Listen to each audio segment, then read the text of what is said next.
The Honorable Mr. Sir Kahar as the lecturer of research, and all of my beloved friends. First of all, let's thanks to Allah Subhanahu wa Ta'ala. Because of His blessing, we can meet together in this place.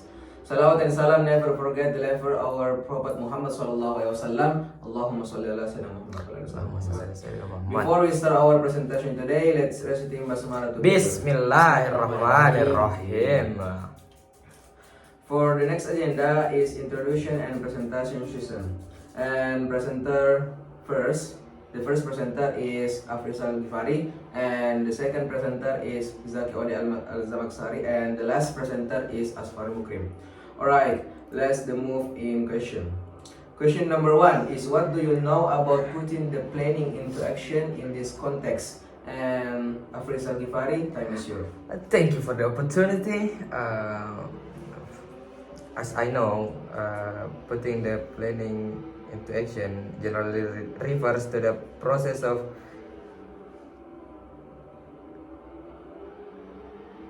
implementing a plan or strategy that has been developed for a particular goals or objective. The process of putting planning into actions typically involves several steps, including assigning responsibilities, establishing timelines, monitoring progress, communicating effectively, and evaluating outcomes. Thank you, moderator. Thank you for your answer about question number 1. And what about your opinion, your answer? Yeah, as far I knew, I think putting the planning into action means is taking the steps necessary to implement a plan or strategy that has been developed.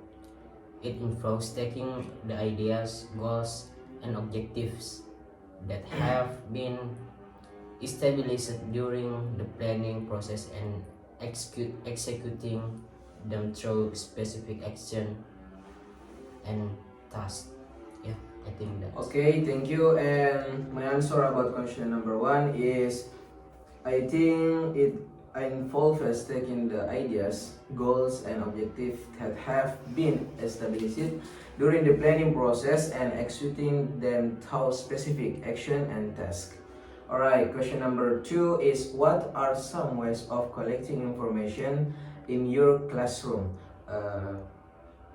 Your answer, Afririzal Ghifari, tell me sure. There are various ways of collecting information or data in a classroom, including observations, surveys, interviews, test and assessment, technology, and focus group. Okay, thank you. What about your opinion, Zaky? Okay, for the first, the technique we should be will watch to what you are trying to find out, and second, you should weigh up how to balance data collecting with teaching, the cost effectiveness of data collection if you like. Third, don't be afraid to use data techniques in creative and adaptable ways. And the final is, remember that data are not an end in themselves, but a way to link action, observation, and reflection as your knowledge and understanding get deeper. Okay, thank you. And my answer about question number 2 is, first, the technique you are should be will magnetic to what you are trying to find out. And the second, you should weigh up how to blend data collection with the teaching, the cost effective of data collection. And the third, the last is, don't be afraid to use data technique in creative and adaptable ways. Alright, question number 2 is, what materials or equipment will you need to prepare before you collect it? And Afririzal Ghifari, time is yours. For me, I have 6 materials and equipment that I need to be prepared. The first of list of questions, second notebook or laptop, third camera, fourth interest classes, fifth paper and pen, and sixth and the last is guidebook or manual. Thank you. Okay, thank you about your answer. And Zaky Ode, what about your number 3? For me, there is observation 6, observation notes, and recording and transcribing. Okay, thank you. And my answer about question number 2 is the first observation sheet, and the second observation note, and the last is recording and transcribing. Okay, thank you. And the last number 4 is apart from you,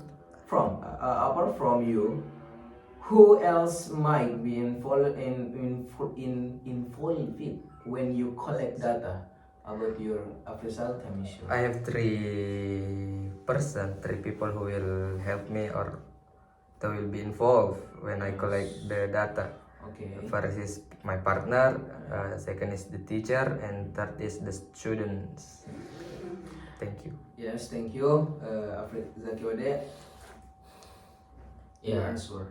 So far to myself involved as a researcher. There are also students who act as the object of research.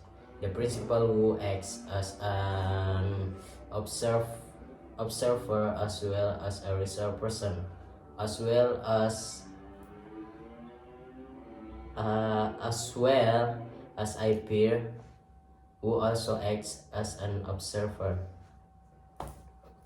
Okay, thank you. And my answer about question number 4 is so apart to ourselves involved as research, there are also students who act as the object of research, the principal who act as an observer, as well as research person, as well as peer teacher or teacher who also acts as an observer. Okay.